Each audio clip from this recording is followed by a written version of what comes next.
Hey guys, welcome to this tutorial on how to choose your historical event. In this video, we will be focusing on the research portion, which is finding your historical event.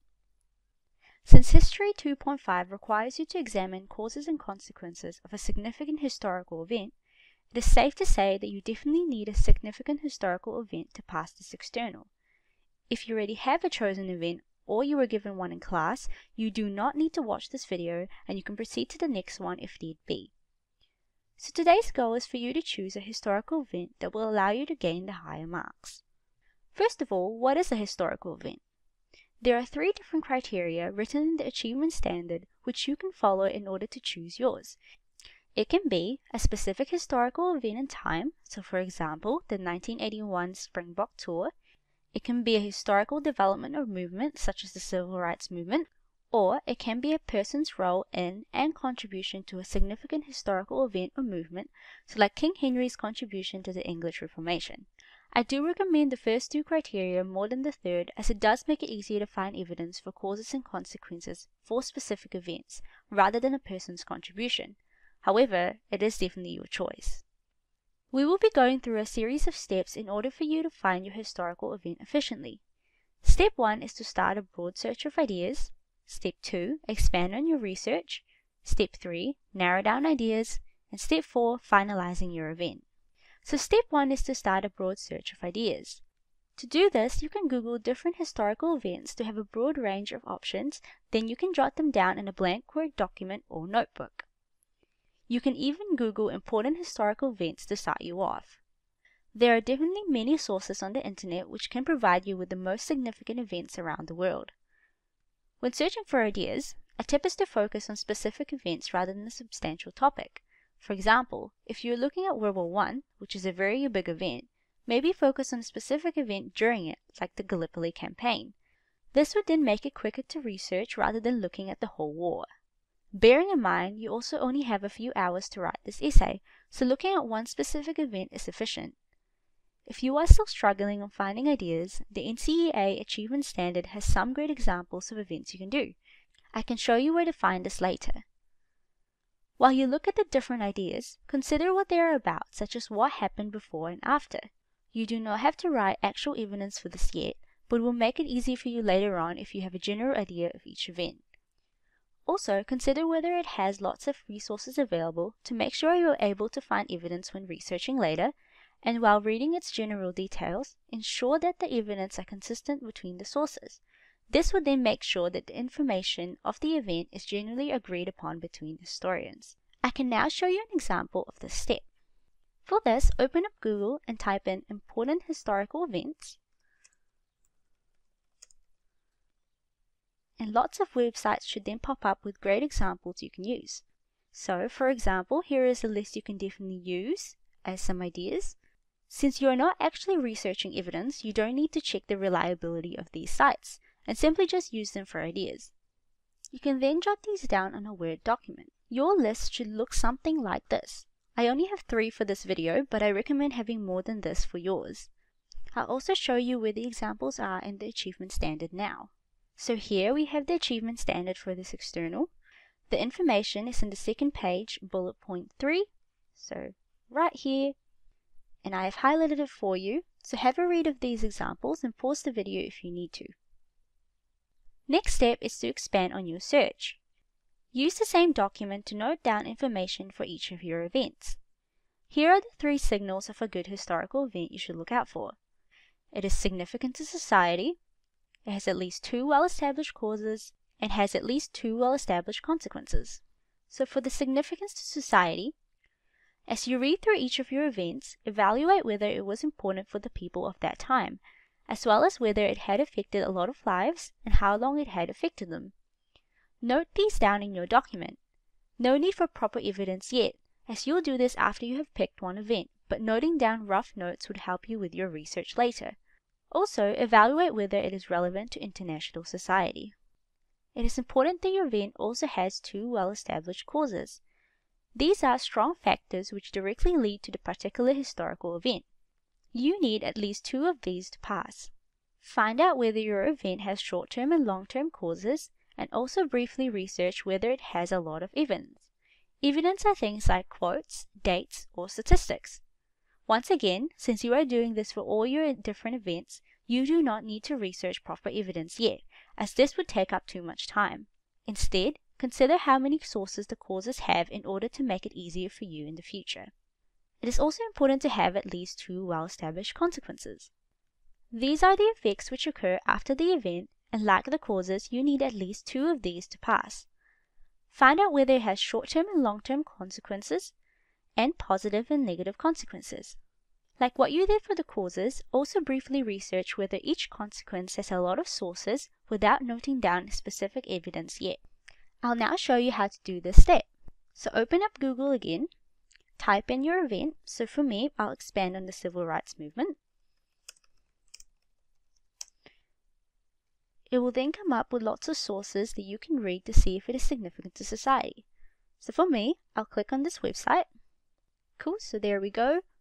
What we see here is that civil rights movement was significant to African Americans in the United States during 1950s and 1960s, because, in summary, it was their fight for social justice against racial discrimination.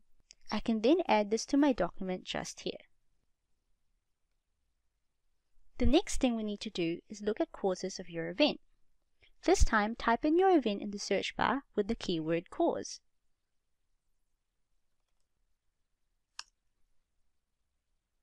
It should then come up with lots of websites like so. Click on one of them, and like what you did for significance, have a read to find at least 2 causes for your event. As we see here, these 2 are causes for the civil rights movement. I can then pop this into my list, like so. We'll then do a similar process with your event's consequences. Type your event in the search bar with the keyword consequences this time.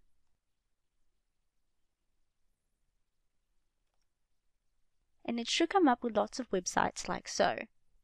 Ensure you find long-term, short-term, positive and negative consequences using a similar procedure as before.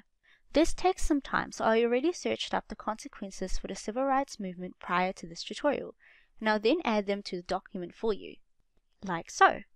So here, the Watts riots are my short-term and negative consequences. Legislations are my long-term and positive consequences. Now, reiterating again that you are jotting down ideas, like how I'm doing here, instead of evidence, because you would have to do this for all of your events. Once you're done, your list should look something like this. Now that you have noted down the causes and consequences of your event, the next step is to narrow down your ideas. This is when you can evaluate each of the causes and consequences you wrote down and eliminate the events which you feel are not as strong. Potentially, do not eliminate events which have lots of evidence supporting each cause and consequence. This is where your evaluation on how many sources is available from the previous step comes into play. Do not eliminate events you have better understanding of its causes. So when you are reading through the details in the previous step, think to yourself which causes do you understand better than others. With this, it would make it easier for you to research and write the essay down the track. Carry out a similar process for the effects it had caused and what changed or stayed the same due to it occurring. So ask yourself if you understand the consequences and its impact. Lastly, do not eliminate events you find interesting. If you choose one that interests you, it makes it easier to research because you are eager to learn more about it. Therefore, you can put more effort towards it. Imagine researching an event you find boring. It would feel so dragging and you would not be motivated whatsoever to study it. Writing about an event you find interesting can also result to well-written essays. So now I'll show you how I would narrow down my ideas. So here is a document from before. So for causes, I managed to find strong ones for civil rights movement and the American Revolution, but not for the Gallipoli campaign. So I can then eliminate that from the list. For consequence, both events had some strong points, but when looking at which one I understood better, the civil rights movement was ahead of American Revolution. I also found the civil rights movement more interesting to read about during step 2. In this case, I can then eliminate the American Revolution, giving me my final event, which is the civil rights movement. Last step is to finalize your event. Hopefully, after step 3, you have narrowed down to the best historical event for you. Now you can double check whether the event can give you the high marks in the exam by ticking off these checklist questions. This step is very important because it prevents the chances of you having to change your event if you realize that the one you've picked is not suitable. It would waste lots of study time, so ensure that you check this carefully.